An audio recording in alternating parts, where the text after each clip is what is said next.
ಪ್ರಧಾನಮಂತ್ರಿಗಳು ಜಿಎಸ್ಟಿ ಸುಧಾರಣೆ ಕುರಿತು ಸಭೆಯಲ್ಲಿ ಇವತ್ತು ಎನ್ಡಿಎ ಸಂಸದರಿಗೆ ತಮ್ಮ ಕ್ಷೇತ್ರದಲ್ಲಿ 20-30 ವ್ಯಾಪಾರಿ ಸಮ್ಮೇಳನ ಆಯೋಜಿಸಿ ಅದರಲ್ಲಿ ನಮ್ಮ ಪ್ರಯೋಜನದ ಬಗ್ಗೆ ಹೇಳಿ, ಜಿಎಸ್ಟಿದು ಸುಧಾರಣೆ ಬಗ್ಗೆ ಎಲ್ಲ ವ್ಯಾಪಾರಿಗಳಿಗೆ ಅರಿವು ಮೂಡಿಸ್ಬಿಡಿ, ಗರ್ವ್ ಸೆ ಕಹೋ ಯೇ ಸ್ವದೇಶಿ ಹೈ ಅಂತ ಥೀಮಲ್ಲಿ ಸಮ್ಮೇಳನ ನಡೆಸಿ ಅಂತೆಲ್ಲ ಹೇಳಿದ್ದಾರೆ.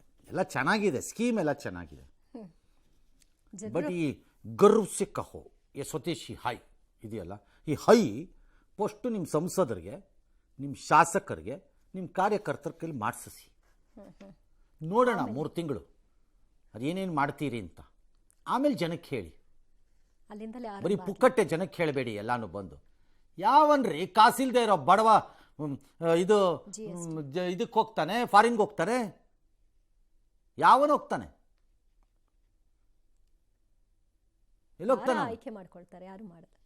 ಯಾರು ಆಯ್ಕೆ ಮಾಡೋದಿದೆಲ್ಲ ನಿಮ್ಮ ಪಕ್ಷದಲ್ಲಿರೋರ್ಗೆ ಹೇಳಿ. ಅದು ಯಾರು ಶೋಕಿಲ್ಲಲ್ರಿ ಇದ್ದಾರೆ ಅವ್ರಿಗೆ, ಆಮೇಲೆ ನೋಡೋಣ ನಮಗೆ ಬಂದು ಹೇಳೋರಂತೆ. ಎಸ್, ಉಪರಾಷ್ಟ್ರಪತಿ ಜಗದೀಪ್ ಧನ್ಕರ್ ರಾಜೀನಾಮೆಯಿಂದ ತೆರವಾಗಿರುವ ಸ್ಥಾನಕ್ಕೆ ನಾಳೆ ಚುನಾವಣೆ ನಡೆಯುತ್ತೆ. ಆಡಳಿತ ವಿರೋಧ ಪಕ್ಷದ ನಡುವೆ ತೀವ್ರ ಪ್ರತಿಷ್ಠೆಯ ಕಣವಾಗಿದ್ದು, ಎನ್ಡಿಎ ಅಭ್ಯರ್ಥಿಯಾಗಿ ಸಿಪಿ ರಾಧಾಕೃಷ್ಣನ್, ಇಂಡಿ ಕೂಟದ ಅಭ್ಯರ್ಥಿಯಾಗಿ ಬಿ ಸುದರ್ಶನ್ ರೆಡ್ಡಿ ಮಧ್ಯೆ ಸ್ಪರ್ಧೆ ಏರ್ಪಡುತ್ತೆ. 9 ಗಂಟೆಯಿಂದ 5 ಗಂಟೆವರೆಗೂ ಮತದಾನ ಇರುತ್ತೆ. ಸಂಜೆ ನಂತರ ಫಲಿತಾಂಶ ಹೊರಬೀಳುತ್ತೆ. ಈ ಚುನಾವಣೆಯಲ್ಲಿ ಲೋಕಸಭೆ ಮತ್ತು ರಾಜ್ಯಸಭೆಯ ಸದಸ್ಯರು ಮಾತ್ರ ಮತ ಚಲಾಯಿಸಲು ಅರ್ಹರು. ಅದಕ್ಕೆ ಅವ್ರಿಗೆ ಮಾತ್ರ ಹಕ್ಕಿರೋದು, ಬೇರೆಯವ್ರಿಗೆ ಯಾರಿಗೂ ಇಲ್ಲ. ಮತ್ತು ಇದರಲ್ಲಿ ವಿಪ್ ಇಲ್ಲ. ಅವರವರ ಆತ್ಮಸಾಕ್ಷಿಗೆ ತಕ್ಕಂತೆ ಹಾಕ್ಕೊಂಡು ಹೋಗ್ಬೋದು. ಅವರೇನೋ ಪಾಪ ಅಪೋಸಿಷನ್ ಸುದರ್ಶನ್ ರೆಡ್ಡಿ ಅವ್ರು ಹೇಳ್ಬಿಟ್ಟಿದ್ದಾರೆ, ನಿಮ್ಮ ಆತ್ಮಸಾಕ್ಷಿಗೆ ತಕ್ಕಂತೆ ಮತ ಹಾಕ್ಬಿಡಿ ಅಂತ. ಇವ್ರು ಹಾಕ್ಬಿಡಿ ಅಂದ್ಬಿಟ್ಟ ತಕ್ಷಣ ಅವ್ರಿಗೆ ಹಾಕ್ಬಿಡ್ತಾರೆ ತಂದು. ಇವ್ರು ಕೇಳ್ಬಿಟ್ಟ ತಕ್ಷಣ ಲಾಲು ಪ್ರಸಾದ್ ಯಾದವ್ ಅಂತ ಕಚಡ ಕಂತ್ರಿ ಕಿರಾತಕ ಬುದ್ಧಿ ದರೋಡೆಕೋರ್ ಮಾಡ್ಕೊಂಡು ಕನ್ವಿಕ್ಟ್ ಆಗಿದ್ದವನ ಜೊತೆ ಹೋಗಿ ಮಾತಾಡ್ಕೊಂಬರ್ತಾನೆ. ಇವ್ರು ಓಟ್ ಹಾಕ್ಬೇಕಂತೆ. ಯಾಕೆ ಓಟ್ ಹಾಕ್ತಾರೆ? ಬೇರೆಯವ್ರು ಯಾರ ಹತ್ರ ಹೋಗಿದ್ರು ನಾನು ಸುಮ್ಮನಿರ್ತಿದ್ದೆ, ಹೇಳಬಾರ್ದು. ಯಾಕೆ ಹಾಕ್ತಾರಪ್ಪ? Convicted fellow. ನೀವು ನಿಮ್ಮ ಆತ್ಮಸಾಕ್ಷಿ ಕೇಳಬೇಕು. ಆತ್ಮಸಾಕ್ಷಿ ಅಂತಾರಂತೆ.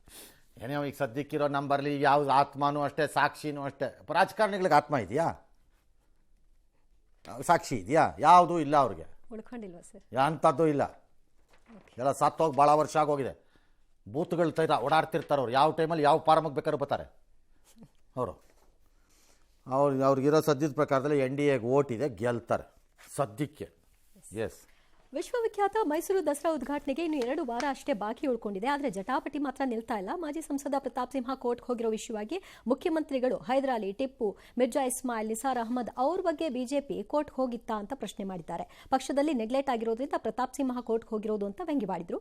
ಆದರೆ ಭಾನು ಮುಷ್ತಾಕ್ ಆಡಿರೋ ಮಾತಿನ ಬಗ್ಗೆ ಸ್ಪಷ್ಟನೆ ನೀಡಿದ್ರೆ ಕೇಸ್ ವಾಪಸ್ ಪಡಿತೀನಿ ಅಂತ ಪ್ರತಾಪ್ ಸಿಂಹ ಹೇಳಿದ್ದಾರೆ. ಇನ್ನೊಂದು ಕಡೆ ಸಂಸದ ಯದುವೀರ್ ಕೂಡ ತಮ್ಮ ಹೇಳಿಕೆ ಬಗ್ಗೆ ಮುಷ್ತಾಕ್ ಅವರು ಸ್ಪಷ್ಟನೆ ಕೊಡಬೇಕು ಅಂತ ಹೇಳಿದ್ದಾರೆ. ಈ ಪಾಯಿಂಟಲ್ಲಿ ಹೈದರಾಲಿ, ಟಿಪ್ಪು, ಮಾನ್ಯ ಸಿದ್ದರಾಮಯ್ಯನವರೇ ಯಾವ ಕೋರ್ಟ್ಗೆ ಹೋಗ್ಬೇಕಾಗಿತ್ತು? ಆ ಟೈಮಲ್ಲಿ ಯಾವ ಕೋರ್ಟ್ಗೆ ಹೋಗ್ಬೇಕಾಗಿತ್ತು? ನಿರೀಕ್ಷೆ ಮಾಡ್ತಾ ಇದ್ರಿ, ಅದಾಗ್ತಿತ್ತ? ಒಂಚೂರು ಹೇಳಿ ನೋಡೋಣ. ಓಕೆ, ಇನ್ನು ಮಿರ್ಜಾ ಇಸ್ಮಾಯಿಲ್ ಕೋರ್ಟ್ಗೆ ಹೋಗೋದೇನು ಇರಲಿಲ್ಲ. ಅದರಲ್ಲಿ he did not inaugurate, he did not participate in religious ಇದರಲ್ಲಿ. ನಿಸಾರ್ ಅಹಮದ್ ನಿಲುವು ಮತ್ತು ಬಾನು ಮುಷ್ತಾಕ್ ಅವ್ರ ನಿಲುವೇ ಪ್ರಾಬ್ಲಮ್ ಆಗಿರೋದು ಇಲ್ಲಿ. ಈ ನಿಲುವಿನ ಬಗ್ಗೆ ಭಾನು ಮುಷ್ತಾಕ್ ಅವ್ರ ನಿಲುವು ಏನು ಬೇಕಾದ್ರೂ ಇರ್ಬೋದು, ಅದನ್ನು ವಿ ಕೆನಾಟ್ ಸೇ. ನೀವು ಹೀಗೆ ನಿಲುವು ಇಟ್ಕೋಬೇಕು ಅಂತ ಹೇಳಕ್ಕೆ ನಾವು ಯಾರು? ಅವ್ರ ನಿಲುವು ಏನು ಬೇಕಾದ್ರೂ ಇರ್ಬೋದು, ಅವ್ರು ಇದನ್ನು ಮಾಡ್ಬೋದಿತ್ತ? ಅಲ್ಲ, ಆ ನಿಲುವು ಏನು ಅನ್ನೋದನ್ನು ಅವ್ರು ಹೇಳಬೇಕಷ್ಟೇ. ಯಾಕಂದರೆ ಇಲ್ಲಿ ಪ್ರಶ್ನೆ ಎತ್ತಿರೋದೇನು ಅವ್ರ ಮೇಲೆ ನಿಲುವಲ್ಲಿ? ತಾಯಿ ಭುವನೇಶ್ವರಿ ಹಾಗೂ ಕೆಂಪು ಹಳದಿ ಬಣ್ಣದ ಬಗ್ಗೆ ಅವ್ರು ತೆಗೆದುಕೊಂಡಿರುವ ಒಂದು ನಿಲುವು, ನಿರ್ಧಾರ, ಅಭಿಪ್ರಾಯ ಏನೋ ಒಂದನ್ನು, ಅದು ಹೌದೇ ಅದೇ ಈಗ ಪ್ರಶ್ನೆ ಅಲ್ಲವಾ? ಅಷ್ಟೇ. ಅದು ಅವ್ರು ಏನು ಬೇಕಾದ್ರೂ ಇಟ್ಕೋಬೋದು, ಇಟ್ಕೊಳಕ್ಕಾಗಲ್ಲ ಅಂತ ಹೇಳಕ್ಕಾಗಲ್ಲ. ನೀವು ಅದೇನು ಅಂತ ಕ್ಲಿಯರ್ ಆದರೆ ಇದು ಗೊತ್ತಾಗುತ್ತೆ. ಇನ್ನು 3ನೇದು ಅದೇನದು ಪಾರ್ಟಿನಲ್ಲಿ ನೆಗ್ಲೆಕ್ಟ್ ಆಗ್ತಾರೆ. ಗುಡ್ ಅಲ್ಲ, ಫುಲ್ ಎನ್ಕರೇಜ್ಮೆಂಟ್ ರೀ. ಅತ್ಯುತ್ಸಾಹದಲ್ಲಿ ಹೊರಗೆ ಬರ್ತಾವ್ರಲ್ಲ ಪಾರ್ಟಿ ಅವ್ರನ್ನ ರೆಕಗ್ನೈಸ್ ಮಾಡಿ ಇನ್ನೇನೋ ಮಾಡ್ಬೋದಪ್ಪ. ನೆಗ್ಲೆಕ್ಟ್ ಆಗಿರೋ ಗುಡ್ ಅಲ್ಲ. ಪ್ರತಾಪ್ ಸಿಂಹ ಕಂಟಿನ್ಯೂ. ಗುಡ್ ಅಲ್ಲ ಹಂಗಾರೆ. ಎನ್ಕರೇಜ್ ಮಾಡ್ತೀವಿ. ಮುಖ್ಯಮಂತ್ರಿ ನೆಗ್ಲೆಕ್ಟೆಡ್ ಫೆಲೋ, MP ಸೀಟೇ ತಗೊಳಕ್ಕಾಗದೇ ಇರೋ ಫೆಲೋಗೆ ದಿನ ಬೆಳಗಾದ್ರೆ ರಿಯಾಕ್ಟ್ ಮಾಡ್ತೀನಿ ಅನ್ನೋದಾದ್ರೆ how important he is. Has Siddaramaiah understood this? ಅರ್ಥ ಮಾಡ್ಕೊಂಡಿದ್ದಾರಾ ಇದನ್ನ? ನಿಮ್ಮ ಪ್ರಕಾರ ನೆಗ್ಲೆಕ್ಟೆಡ್ ಅಲ್ವಾ? ನೀವು ಪರಿಗಣಿಸಬಾರ್ದು. ಮತ್ತು ಒಂದು MP ಸೀಟೇ ಕೊಡ್ದಿದ್ದು ಗಿರಾಕಿ ಅಲ್ವಾ ಅವರು? ಒಬ್ಬ CM ಆಗಿ ನಿಮ್ಮ ಲೆವೆಲ್ಲ ಅದು ರಿಯಾಕ್ಷನ್. ದಿನ ಬೆಳಗಾರ ರಿಯಾಕ್ಟ್ ಮಾಡ್ತೀರಲ್ರಿ ಕೂತ್ಕೊಂಡು? ಸೀರಿಯಸ್ ಆಗಿ ತಗೊಂಡಿದ್ದಾರೆ. ಎಸ್, ಇನ್ನು ಯದುವೀರು ಅದೇ ಹೇಳಿದ್ದಾರೆ, ಅವ್ರ ಭಾವನೆಗೆ ಸ್ಪಷ್ಟನೆ ಕೊಡಿದ್ರೆ ಹಿಂದೂ ಭಾವನೆಗಳಿಗೆ ಧಕ್ಕೆ ಅಂತ ಅಲ್ವೇ? ಹೌದು. ನೋಡಣ್ರಿ ಏನಾಗುತ್ತೆ ಅಂತ. ಕೋರ್ಟು ಅಪ್ಪಿ ತಪ್ಪಿ ನಂಗೆ ಗೊತ್ತಿಲ್ಲ ಇದು ಏನಾಗುತ್ತೆ ಕೋರ್ಟಲ್ಲಿ, ವಿ ಹ್ಯಾವ್ ನೋ ಐಡಿಯಾ. ದಸರಾ ಬೇಸಿಕ್ ಕ್ವಶನ್ಗೆ ಹೋಗ್ಬಿಟ್ರೆ ಕೋರ್ಟಲ್ಲಿ, ದಸರಾ ಈಸ್ ವಾಟ್? ಧಾರ್ಮಿಕ ಹಬ್ಬವೋ ಅಲ್ಲವೋ? ಓಕೆ. ಪರಂಪರೆ, ಚರಿತ್ರೆ, ಇಲ್ಲಿವರೆಗೆ ನಡ್ಕೊಂಡು ಬಂದಿರೋ ರೀತಿ ರಿವಾಜುಗಳು, ಸಂಸ್ಕೃತಿ, ಪದ್ಧತಿಗಳು, ಆಚಾರ ವಿಚಾರಗಳು, ಇದೆಲ್ಲದರ ಹಿನ್ನೆಲೆಯಲ್ಲಿ ಅದನ್ನು ಹೇಗೆ ನೋಡಬೇಕು? ಓಕೆ, ಒಂದು ವೇಳೆ ಅದು ಧಾರ್ಮಿಕ ಎಂದಾದರೆ ಈ ಧಾರ್ಮಿಕ ಪರಂಪರೆಯ ಉದ್ಘಾಟನೆಯನ್ನು ಇನ್ನೊಂದು ಧರ್ಮೀಯರು ಮಾಡಬಹುದೇ ಮಾಡಬಾರದೆ? ಆ ಪ್ರಶ್ನೆ ಬರಬೇಕು.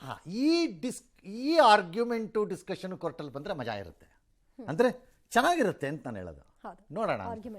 ಎಸ್, ಜೀನಿ ಸ್ಲಿಮ್ ರೆಫರ್ ಮಾಡ್ಬೇಕಾದ್ರೆ ಕಾರಣ ಏನಂದ್ರೆ ವೇಟ್ ಲಾಸ್ ಸಲುವಾಗಿ ನನ್ ಬಾಳ ಜನ ಕೇಳಿದ್ರು. ಫಸ್ಟ್ ನಾನ್ ತಗೊಂಡು ನನಗೆ ರಿಸಲ್ಟ್ ಬಂದ್ಮೇಲೆ ಆಮೇಲೆ ನಾನು ಜೀನಿ ಸ್ಲಿಮ್ ಇನ್ನೊಬ್ಬರಿಗೆ ಪ್ರಿಪೇರ್ ಮಾಡಿದ್. ಸುಸ್ತಾಗೋದು ಕಡಿಮೆ ಆಯ್ತು, ವೀಕ್ನೆಸ್ ಅದು ಏನೂ ಇಲ್ಲ, ಪೂರಾ ಹೆಲ್ದಿ ಅದೇನಿ. ವೇಟ್ ಜಾಸ್ತಿ ಇರೋರಲ್ಲಿ ಏನೇ ಡೌಟ್ ಇಲ್ಲದೆ 100% ಬಳಸಬಹುದು. ಪ್ರತಿದಿನ ನಮ್ಮ ಜೀನಿ ಸ್ಲಿಮ್ ನ ಯೂಸ್ ಮಾಡಿ ಯಾವುದೇ ಸೈಡ್ ಎಫೆಕ್ಟ್ ಇಲ್ದಂಗೆ ನೀವು ಸಣ್ಣ ಆಗ್ತೀರಾ.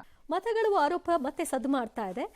ಈ ಬಾರಿ ಅದು 2023ರಲ್ಲಿ ಕರ್ನಾಟಕದ ಆಳಂದ ವಿಧಾನಸಭಾ ಚುನಾವಣೆಯಲ್ಲಿ ಉಲ್ಲೇಖಿಸಿ ಕೇಂದ್ರ ಚುನಾವಣಾ ಆಯೋಗದ ವಿರುದ್ಧ ಆರೋಪಿಗಳ ರಕ್ಷಣೆಗೆ ನಿಂತಹ ಗಂಭೀರ ಆರೋಪವನ್ನು ಮಾಡಲಾಗಿದೆ.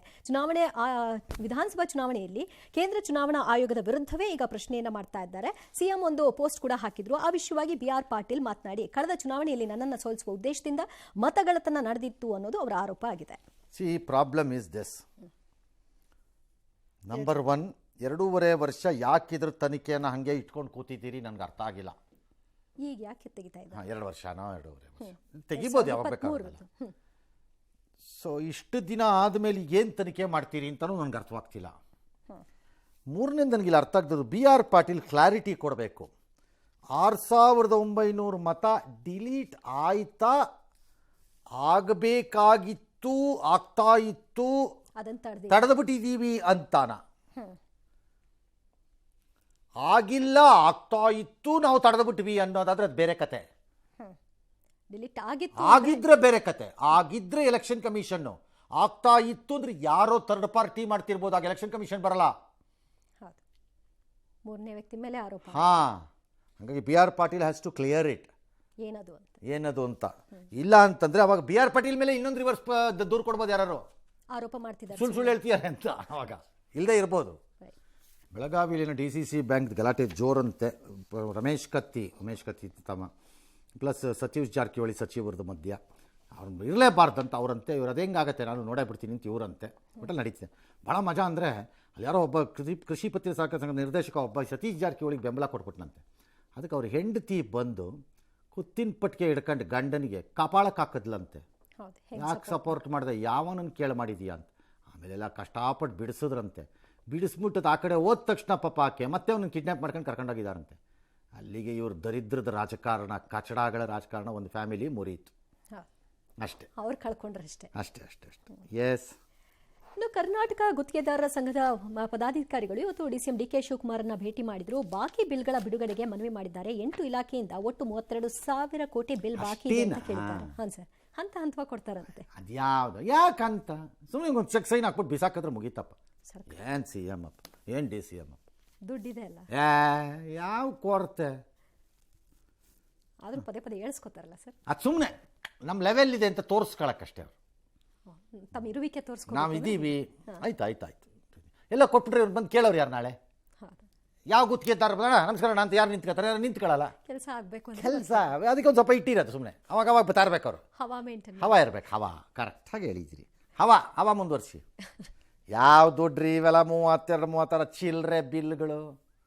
ಸರ್ಕಾರ ಪರಿಸ್ಥಿತಿ ಅರ್ಥ ಮಾಡ್ಕೋಬೇಕಲ್ವ ಸರ್? ಯಾರು ಗುತ್ತಿಗೆದಾರ? ನಾನು ಅರ್ಥ ಮಾಡ್ಕೊಂಡೇ ಮಾತಾಡ್ತಿರೋದು. 32,000 ಕೋಟಿ ಈ ಸರ್ಕಾರಕ್ಕೆ ಚಿಲ್ಲರೆ. ಯಾವ ಲೆಕ್ಕಕ್ಕೂ ಅಲ್ಲ. ತಟ್ಟೆ ಬಂಗಾರತಿ ತಟ್ಟೆಗೆ ಬೀಳೋ ಕಾಸದು. ಹಿಂಗೆಲ್ಲ ಅನ್ನಿಸ್ಕೋಬಾರ್ದು, ಕೊಟ್ಬಿಡ್ಬೇಕು. ಕೊಡ್ತಾರ್ರಿ, ನಾಳೆ ನಾಡಿದ್ರು ಕೊಡ್ತಾರೆ.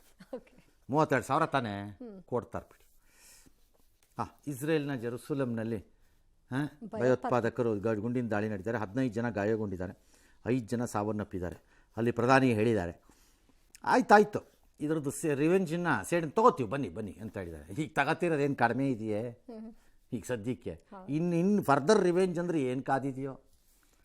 ಎಸ್. ಬೆಳಗಾವಿ ಬಿಮ್ಸ್ ಆಸ್ಪತ್ರೆಯಲ್ಲಿ ದೇಹತ್ಯಾಗಕ್ಕೆ ಮುಂದಾಗಿದ್ದ 5 ಕೌನ್ಸಿಲಿಂಗ್ ಮಾಡಲಾಗಿದೆ. ಹರಿಯಾಣದ ಆಶ್ರಮವೊಂದರ ಚಿಂತನೆಗಳಿಂದ ಪ್ರಭಾವಿತರಾಗಿ ದೇಹತ್ಯಾಗಕ್ಕೆ ಒಂದೇ ಕುಟುಂಬದ 4 ಸೇರಿ 5 ದೇಹತ್ಯಾಗಕ್ಕೆ ಮುಂದಾಗಿದ್ರು.